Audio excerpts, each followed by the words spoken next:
Welcome to our kitchen. Today we prepare a medieval recipe, a typical medieval blancmange, made with shredded chicken, rice and goat milk. We start with ingredients.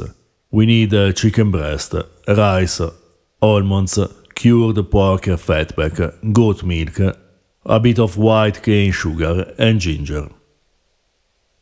First, we boil the chicken breast. We selected this recipe from the Libro de Coquine, which simply means cookbook, a medieval source written in Latin in the 13th century. It contains a couple of recipes of blancmange, a plate that will have a great fortune during the Middle Ages and Renaissance, as we can see from the many recipes survived. Meanwhile, we mince the ginger.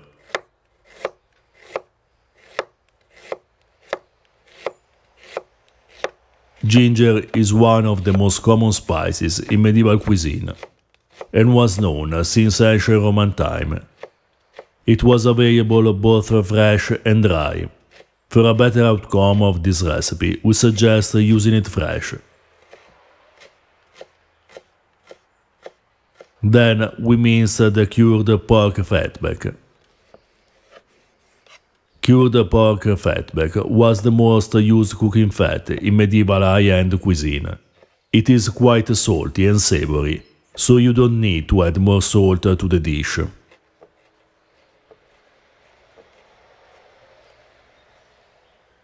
We grind the sugar in the mortar. Being this recipe of blancmange, in Latin cibus albus, all the ingredients need to be white, except for the final dressing, that will give a color to the dish. As a consequence, we need to use white cane sugar, considered the best and healthier quality of sugar, the most suitable for noble tables. The color of food is a really important concept in medieval cuisine, and white-colored food is considered particularly healthy and nutritious.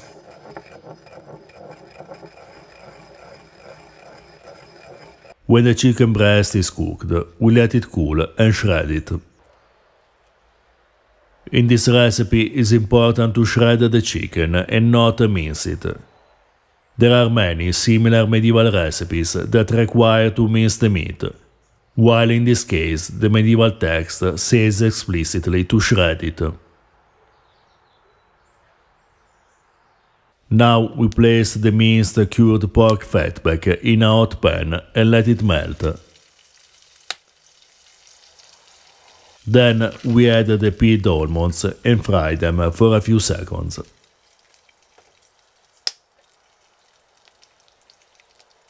We pour the goat milk in a pot and add the rice.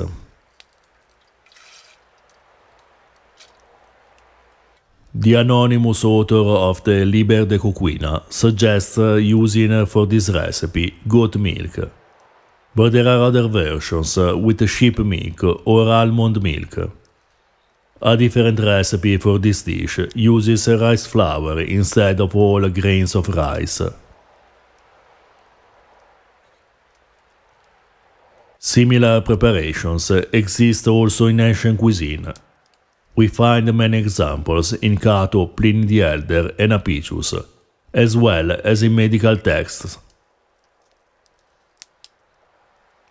When the rice is cooked, we add the shredded chicken, the melted pork fatback and 2 pinches of sugar. We continue to cook until the rice is overcooked and for the most part reduced to a cream. A simpler version of this plate, however, is not original medieval. Recipes with rice whole or reduced into flour, cooked in milk, appeared even in ancient Roman cuisine, and survived during the early Middle Ages.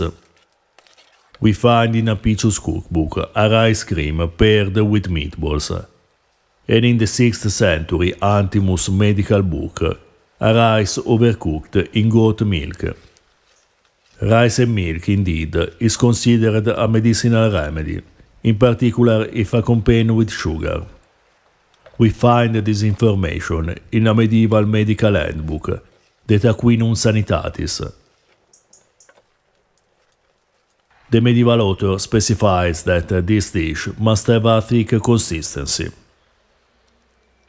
We plate adding a pinch of sugar, the minced ginger and the fried almonds. This excellent dish is an incredibly tasty example of one of the most famous medieval dishes, whose fortune will cross the centuries and reach in a different form modern day cuisine.